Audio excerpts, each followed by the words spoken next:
Sementara itu jumlah kasus positif COVID-19 yang terus bertambah membuat wacana penundaan pilkada serentak terus mengemuka. Pro kontra wacana juga terjadi di Jawa Timur. Pakar epidemi mengaku khawatir jika tidak ditunda, pilkada akan menjadi klaster baru COVID-19. Sementara partai politik menilai penundaan pilkada akan membuat anggaran negara membengkak. Wacana menunda pelaksanaan pilkada serentak mengemuka di tengah pandemi COVID-19. Jumlah kasus positif yang terus meningkat dikhawatirkan membuat pilkada menjadi klaster baru penyebaran COVID-19. Menurut epidemiolog Universitas Airlangga Surabaya, Windu Purnomo, puncak pandemi COVID-19 di Indonesia diprediksi belum akan terjadi hingga Desember 2020.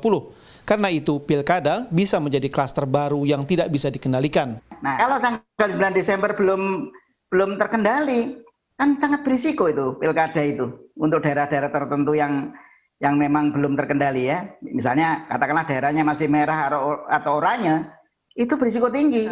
Undur dulu.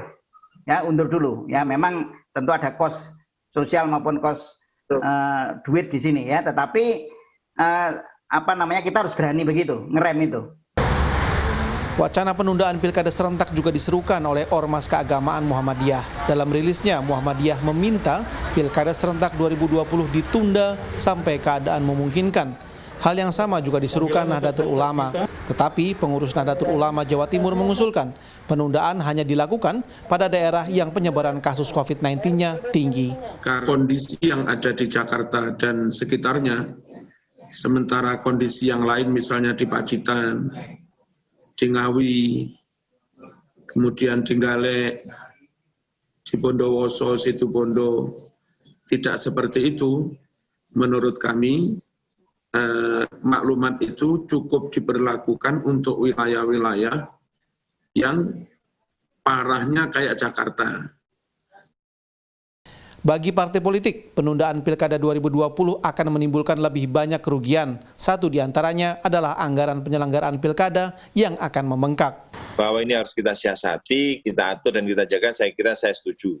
Tapi kalau kemudian pada tingkatan kita harus menghentikan semua agenda, saya kok kemudian berpikiran janganlah, karena terlalu banyak beban-beban yang kemudian harus menjadi risiko dari kemudian kalau rangkaian ini kita hentikan atau kemudian kita tunda.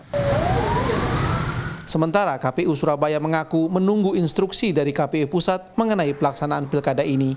Tetapi menurut Ketua KPU Surabaya Nur Samsi, penundaan pilkada serentak tidak akan menambah anggaran penyelenggara.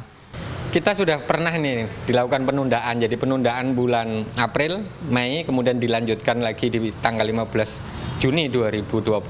Kami juga tidak melakukan penambahan anggaran, bahwa kemudian ada beberapa yang harus kami lakukan restrukturisasi karena harus ditunda, itu iya, tetapi pagu anggaran tetap sama.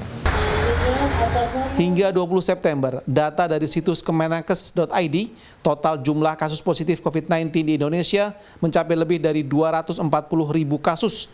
3 komisioner KPU Pusat juga dinyatakan positif terinfeksi virus COVID-19. Tim Liputan, Surabaya.